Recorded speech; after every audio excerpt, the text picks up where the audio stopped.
Friends, आज हम बात करेंगे ऊर्जा ग्लोबल के बारे में। और जैसा कि हम लोग देख पा रहे हैं कि लास्ट ट्रेडिंग सेशन में दैट मींस फ्राइडे के दिन भी इसमें हमें एक अपर सर्किट लगता हुआ दिखलाई दिया। तो काफी दिनों से ये स्टॉक में हमें लगातार अपर सर्किट पे अपर सर्किट लगता हुआ दिखलाई दे रहा है। इसमें हमें कोई भी प्रॉफिट बुकिंग नहीं दिखलाई दे रही है। ये स्टॉक लगातार ऊपर की तरफ भागे जा रहा है। तो इसके पीछे आखिर वजह क्या है? कहीं इन्वेस्टर्स को फंसाने के लिए कहीं ये कोई चाल तो नहीं है, या फिर सच में स्टॉक में उतना पोटेंशियल है, इसी वजह से स्टॉक में हमें अपर सर्किट दिखलाई दे रही है। तो इन सारी चीजों को हम लोग डिस्कस करेंगे। और बहुत सारे लोग सोच रहे हैं अभी स्टॉक में नए सिरा से इन्वेस्ट करने का। तो अभी क्या स्टॉक में इन्वेस्ट करना सही होगा या नहीं, इसे भी हम लोग डिस्कस करेंगे। और एक बहुत ही शानदार अपडेट है जो सामने निकल कर आई है, उसे भी मैं इस वीडियो में डिस्कस करूंगा। तो ये वीडियो आप सभी लोगों के लिए बहुत ही इंपॉर्टेंट रहने वाली है अगर आप स्टॉक में सोच रहे हैं इन्वेस्ट करने का। और इसका long term target as well as short term target क्या निकल कर आ रहा है, उसे भी हम लोग जानेंगे। तो ये वीडियो आप सभी लोगों के लिए बहुत ही ज्यादा इंपॉर्टेंट रहने वाली है अगर आप स्टॉक में इन्वेस्टेड हो या फिर सोच रहे हो नए सिरा से इन्वेस्ट करने का। तो वीडियो को स्किप ना कर कर पूरा देखें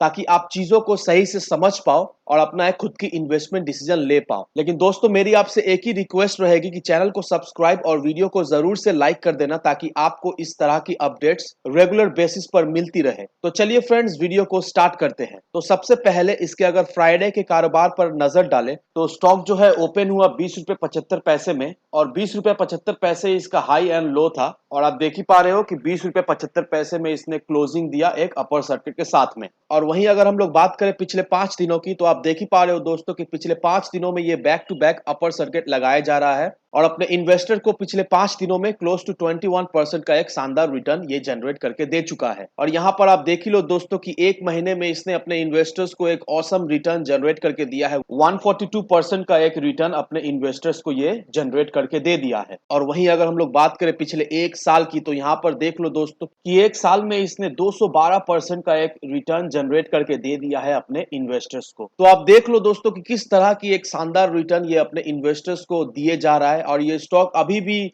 भागे जा रहा है, इसमें हमें कोई भी प्रॉफिट बुकिंग नहीं दिखलाई दे रही है। इन्वेस्टर्स का जो इंटरेस्ट है इस स्टॉक के ऊपर, इन्वेस्टर्स बहुत ज्यादा ही बुलिश है ये स्टॉक को लेकर, और वो लोग दबा के इस स्टॉक को खरीदे जा रहे हैं। तो अभी क्या हमें इस स्टॉक में फ्रेश एंट्री लेना सही होगा या नहीं, या फिर जिन लोगों ने इस स्टॉक को लोअर लेवल पे खरीद कर रखा है उन्हें क्या अभी प्रॉफिट बुक कर लेना चाहिए? तो इन चीजों को हम लोग डिस्कस करेंगे। लेकिन सबसे पहले दोस्तों चलिए चलते हैं एनएससी के वेबसाइट पर। और यहाँ पर देख लो दोस्तों कि डिलीवरी परसेंटेज जो निकल कर आ रहा है वो 100% का है। और इन्वेस्टर्स जो है वो लगातार इस स्टॉक को खरीदे जा रहे हैं, क्योंकि अगर इसके एमओ ऑर्डर को देखें दोस्तों, that means after market order को, तो यहाँ पर आप देख पा रहे हो कि क्लोज टू 18 लाख क्वांटिटी जो है वो एमओ में लगा पड़ा हुआ है। लोग चाह रहे हैं इसे मुंह मांगी दामों में खरीदने के लिए, लेकिन फिर भी अपर सर्किट के वजह से लोग खरीद नहीं पा रहे, लोग इसमें फ्रेश एंट्री ले नहीं पा रहे हैं। क्योंकि जिन लोगों ने इस स्टॉक को खरीद के रखा हुआ है वो लोग किसी भी हाल में इस स्टॉक को बेचना नहीं चाह रहे हैं। हालांकि उन्हें एक बहुत अच्छी खासी रिटर्न इस स्टॉक से मिल गई है, लेकिन फिर भी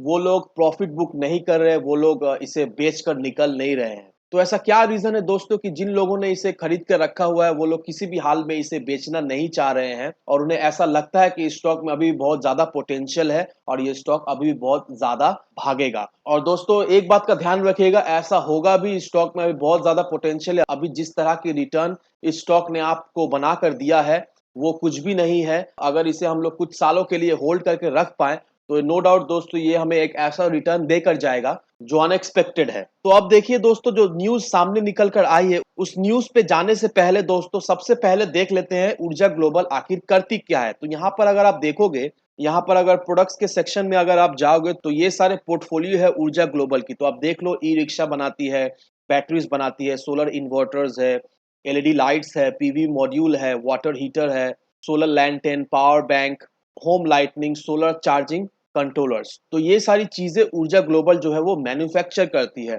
और हम लोग जानते हैं कि दोस्तों कि रिसेंटली ज्यादा टाइम नहीं हुआ है कि ऊर्जा ग्लोबल जो है वो इलेक्ट्रिक व्हीकल्स के फील्ड में भी आ चुकी है। तो यहाँ पर आप देख ही पा रहे हो दोस्तों कि ऊर्जा ग्लोबल जो है वो इलेक्ट्रिक स्कूटर्स बनाती है, इलेक्ट्रिक कार्स भी बनाती है, और जो है वो ई रिक्शास भी बनाती है। तो देखिए दोस्तों, अब तो आपको ऐसा लगेगा कि मैं तो ऑलरेडी जानता हूं कि ऊर्जा ग्लोबल इलेक्ट्रिक व्हीकल्स भी बनाती है, स्कूटर्स, ई रिक्शाज, कार्स, ये सब बनाती है, तो मैं ऑलरेडी जानता हूं। लेकिन दोस्तों इसे दिखाने का कुछ रीजन है ताकि मैं जब उस अपडेट पे जाऊं तो आप उस अपडेट को इससे रिलेट कर पाओ।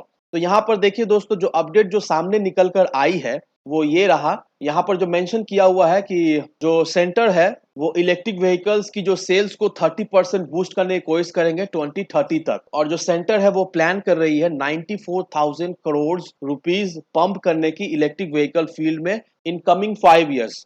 ठीक है, तो 5 साल के अंदर 94,000 करोड़ वो इलेक्ट्रिक व्हीकल के फील्ड में इन्फ्यूज किया जाएगा। तो अगर दोस्तों ऐसा होता है तो डायरेक्टली इनडायरेक्टली दोस्तों तो ऊर्जा ग्लोबल को भी इससे अच्छी खासी बेनिफिट हमें मिलते हुए दिखलाई देगी। क्योंकि देखिए दोस्तों, बहुत सारे जो बड़े बड़े कंपनीज है वो लोग अभी स्विच कर रहे हैं इलेक्ट्रिक व्हीकल्स में। अब अभी पूरी तरीका से वो लोग स्विच कर नहीं पाए, लेकिन फिर भी वो लोग धीरे धीरे करके स्विच कर रहे हैं। लेकिन एक बेनिफिट ऊर्जा ग्लोबल को ये है कि वो ऑलरेडी इस फील्ड में स्विच कर चुके हैं, वो ऑलरेडी प्रोडक्शन भी कर रहे हैं, वो लोग ऑलरेडी इलेक्ट्रिक व्हीकल्स को सेल्स भी कर रहे हैं और उनका सेल्स भी अच्छी खासी होते हुए दिखलाई दे रही है हमें। तो एक बार जब ये कैश जो है वो पंप हो जाएगा इलेक्ट्रिक व्हीकल के फील्ड में, तो ऊर्जा ग्लोबल को भी इससे एक अच्छी खासी बेनिफिट भी मिल सकती है। तो अब देखिए दोस्तों, यहाँ पर क्या मेंशन किया हुआ है, यहाँ पर जो मेंशन किया हुआ है कि पावर सेक्टर का जब हब जब बनना शुरू होगा तो ये सिर्फ और सिर्फ पावर सेक्टर पे ही सीमित नहीं रहेगी, ये और भी सेक्टर्स को जो है वो बेनिफिट करेगी। और यहाँ पर आप देख ही पा रहे हो कि रियलिटी सेक्टर को भी इससे बेनिफिट मिल सकती है, क्योंकि जब इलेक्ट्रिक व्हीकल का जब हब बनेगा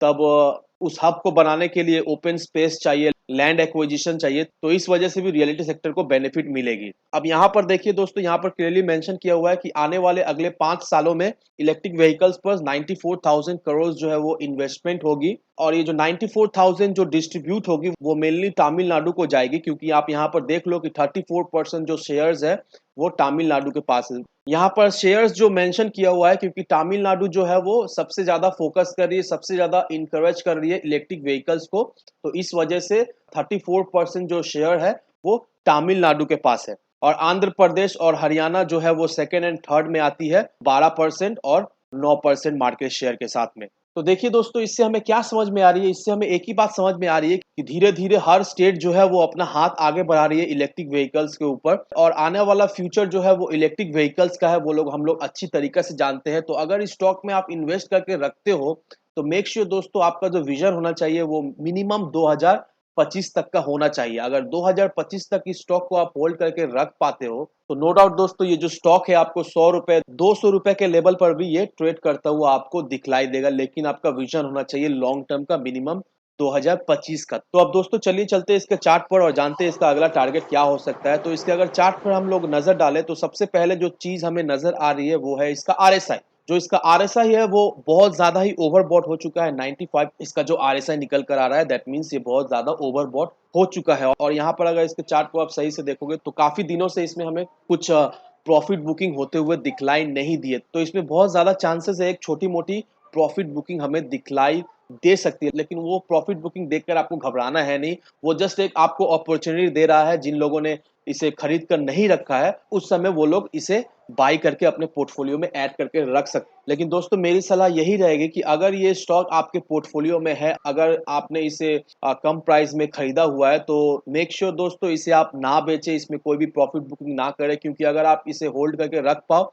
तो आपको ये बहुत ही एक अच्छा खासा रिटर्न जनरेट करके दे जाएगा। और जैसा मैंने पिछले वीडियो में कहा था, मुझे ऐसा कहीं ना कहीं लगता है कि ये स्टॉक हमें 20 रुपए के लेवल में ट्रेड करता हुआ दिखलाई देगा। और आप देख लो कि ऑलरेडी हमारा जो टारगेट है वो अचीव हो चुका है और ये अभी फिलहाल 20 रुपए 75 पैसे में ट्रेड कर रहा है। तो अब जो अगला टारगेट निकल कर आ रहा है दोस्तों, बहुत ही जल्द हमें कहीं ना कहीं ये स्टॉक 25 रुपए करीब ट्रेड करता हुआ दिखलाई दे सकती है। लेकिन दोस्तों एक बात का ध्यान रखिएगा, उससे पहले मे भी आपको थोड़ी मोड़ी करेक्शन दिखलाई दे सकती है, लेकिन वो करेक्शन देख के आपको बिल्कुल ही घबराना नहीं है। जस्ट डटे रहना दोस्तों, ये स्टॉक आपको एक अच्छा खासा मल्टी बैगर रिटर्न जरूर से बनाकर देकर जाएगी। और एक बात का जरूर से ध्यान रखिएगा दोस्तों कि किसी की बात सुनकर आप अपना इन्वेस्टमेंट डिसीजन ना लो। खुद की डिटेल रिसर्च करना, फिर से ही जाकर किसी भी स्टॉक में अपना हार्ड अर्न पैसा डालना। क्योंकि अगर आप किसी की बात सुनकर इन्वेस्ट करते हो और अगर आपका लॉस होता है तो अल्टीमेटली उसका तो कुछ नहीं होगा, आपका ही हार्ड अर्न पैसा डूब जाएगा। तो make sure without detail research किए बिना आप कहीं पर भी इन्वेस्टमेंट ना करना। वीडियो अगर आपको पसंद आए तो लाइक शेयर सब्सक्राइब जरूर करना। तो चलिए फ्रेंड्स, मिलते हैं हम अगले वीडियो में।